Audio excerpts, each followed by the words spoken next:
that first day, if you had asked us the first day, we're like, if we can just get through this week, we're good. Right. I think that was our survival goal, was to get through the week. And we did. And we did.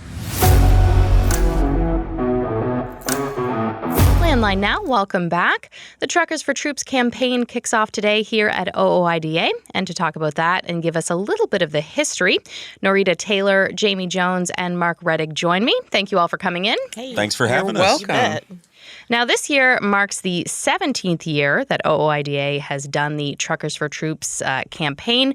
Norita, I'll start with you. For those who aren't familiar, what is this campaign? Sure. So this started out as a care package campaign, and it has, over the years, evolved into for veterans as well. But basically, back then, we had a presence overseas in the Middle East, and we knew that our members had a keen interest in showing support, and that a lot of them are veterans themselves. And we basically just went ahead and we weren't quite sure what was going to happen, but we said, we got to try this. It can't hurt to try. And so we just said, hey, we want to send care packages to those serving overseas. Yeah, the whole not having any clue. I remember that first year we were sitting here and we're like, how much do you think we'll raise? Do you think we'll raise $5,000? Yeah, and we thought we were going to have one person who was on staff doing it on her own. Oh, we'll just give the money to her and she'll get some more packages out. Yeah, it took off like wildfire. Yep. It was great. Yep. And do any of you remember the number? I remember hearing this story a lot of how much, kind of was the goal, and then The goal was 5,000, Okay. but we exceeded that the first of the 5 days. Yeah, wow. I think we were closer to like 40,000 that first Yeah. year. Wow. Yeah, it was phenomenal, and it was just so uplifting because we knew it was a natural connection, but we were so blown away again by the just generosity of truck drivers. I mean, you always know it because we get to tell those stories, but this just blew us away. And Jamie, that's something I wanted to ask you about. One thing that I've noticed since working here the past couple of years is the connection between veterans and truck drivers. Talk to me a little bit about that. Well, the foundation has done research on the OOIDA membership, which really does parallel the industry as a whole, and that number bounces around between 30 to 40%, depending on the year or whatever that we do the research. But I think it even goes beyond that. That's, those are veterans, but there's so many people in trucking who have family members who serve our country and need to be recognized for that. So it's just a broader connection than even just the third of the industry. It's a natural connection. Mm-hmm. Mark, I want to take you back 17 years, which I'm sure you're sharp as a tack. You'll remember. Sure, let's go with that. I'm just curious, Landline's involvement in that and just kind of how it's grown over the years. Well, at the start of it, we were trying to find a way to use the radio show to do something to kind of unite truckers at the holiday around a cause other than those issues we typically talk about. And we had a meeting. I remember Sylvia Dodson, who's the manager of membership, was there. I was there. And then Mike Shermley, who was our marketing director at the time. And then there was an open door and Nikki Johnson was in the next room, so she heard everything. But we kind of brainstormed it. And it was something we weren't quite sure how we were going to do it, but we decided to go with the whole idea of kind of the typical thing you'd hear when NPR or PBS is raising funds, except fun.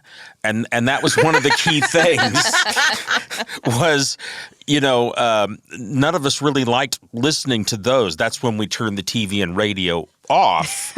And so we thought we really need them to turn those on. So that kind of helped us to develop the character of the thing as we got into it. And we kind of divided the duties. Landline's media operation was in charge of getting the publicity out.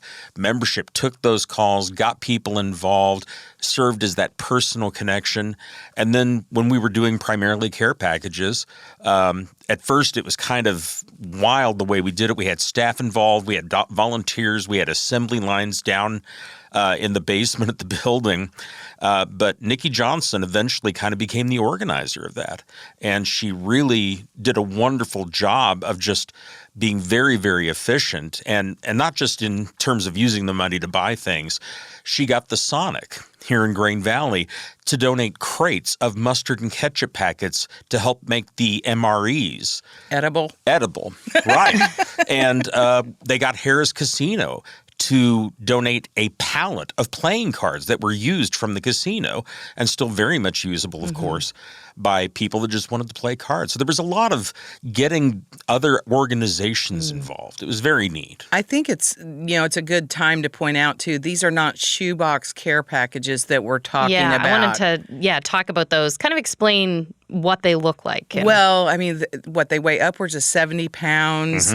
There is no spare space in them ever.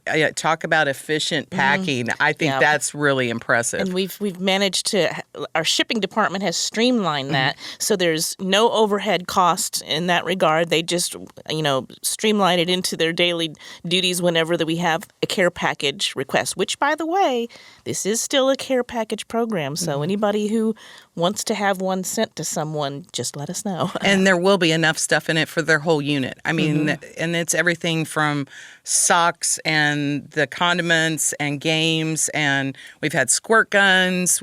Instead of using packing peanuts, they've used Hygiene products. actual peanuts. The whole list, normally a lot of care package operations get some kind of standard list from the military. Nikki talked to actual people who were serving in the field and said, what do you want or need? And I think that made these much more effective in kind of uplifting the troops. Yeah, that's actually one of the first things when I was learning about OOIDA. Somebody who works with my husband in the National Guard received one of these packages and said it was the nicest package, I mean, that they'd ever received when they were overseas.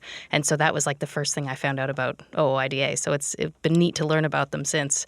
In the early days of it, I think the other part that made it so special, talking about the things going into it, our news anchor at the time, Reed Black, was a very he is a very proud Army veteran. And he would have stories, and he would talk about how clean white socks. He always told his clean white socks story. But he had so many, and his passion for this campaign, I think, fueled a lot of us, and that energy level that Mark was talking about. Absolutely. Because it gave us that real-life connection right there at the table while we were having these conversations. Yeah.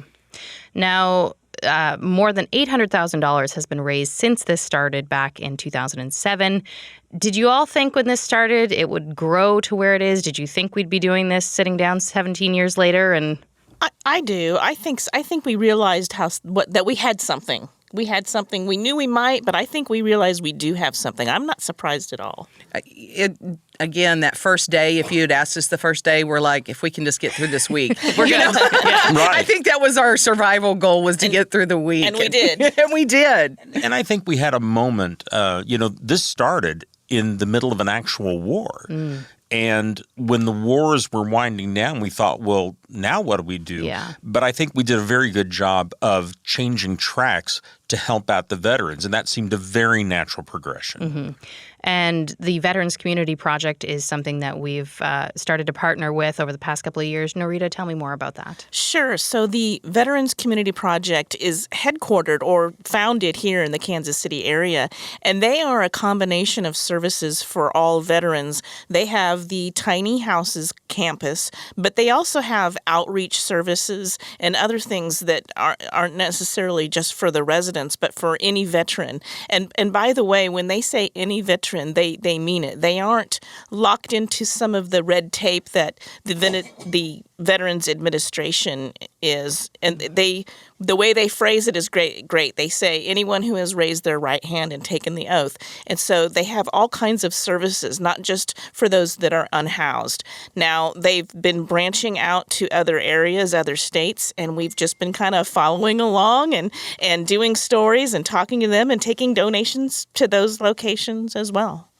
I think one of the things that's worthy of note about Veterans Community Project is in terms of getting people who are homeless into a permanent living situation, their success rate is easily double what other organizations or programs outside of veterans are doing. They really are very successful at doing this and really helping these veterans. I think another aspect, and I know it's near and dear to Narita's heart as well as mine, is so many programs for unhoused individuals do not allow for pets to come along with them. And whether they're certified or not as therapy dogs or emotional support or whatever, VCP allows that. And they even have services geared toward the animals to help make sure that they're healthy and taken care of as well. Yeah, that's an extra cost as well for veterans and, veterinarian services to take care of them and the supplies that they need as well. Yeah, I had the opportunity to talk to one of the residents over the summer, and him and his dog, he said, I wouldn't have come here if she couldn't have come with me. I would have rather been on the streets than be here, And that's the whole reason why they do that. They know that is a barrier to getting people to transition from the streets to a tiny house. I think that's you actually did a great story on that, Ashley, and that's still on the Landline Media YouTube page. So if anybody wants to check that out, because it was really an inspirational story all the way around. And video, dogs. Yeah. What more do you want? We really had to twist your arm to get you to do that one. Yeah. I was like, a dog? An interview? Absolutely. Tell me when. Now, becoming an OOIDA member this week also has benefits the campaign. Tell me more about that. Sure. So during the week, the cost to join or renew is discounted from $45 to $35. 10% of that is going to go to the Truckers for Troops campaign, and OOIDA is matching that. So call or go online, join or renew, or give straight donations. Either way, that's the way it works. And I think it's just really cool because we do have so many benefits here that it's a win-win for everybody involved. You get your membership renewed, and there's so many discounts and programs that we have, and you can check those out in the magazine, Landline Magazine, also on the OOIDA website. So it's not – we want you to have something, good out of this as well. Yeah, there's really no other organization like this one in terms of how they support truck drivers. And the fact that this is run by truck drivers always has been, always will be. Yeah, talk to me more about that. Just when this campaign is going on in this building, there is kind of more of an energy and compassion towards this campaign. Absolutely. I think a lot of it is, we talked about the connection between truckers and veterans. We have a lot of veterans here in the building. And, of course, we also have a lot of folks who came here off the road because we value that experience of people behind the wheel. And I think so that connection carries through right here into the building. And, right now we even have an employee food drive for donations to go to VCP going on. So we wage a little war on that one. We're divided up into teams, and those tables are filling up pretty good, would have to say. And speaking of challenges, when you do call in or when you do go online to join or renew, let us know which branch of the service you are in or that you connect with because of family, whichever one. Because internally here, we kind of have our own little internal contest where we're keeping track of Army, Navy, Air Force, Marines. Space Force, yes. Let us Coast know. Guard. Now, Army's won the past.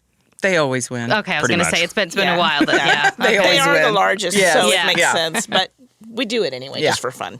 All right. If someone does want to donate, how can they do that?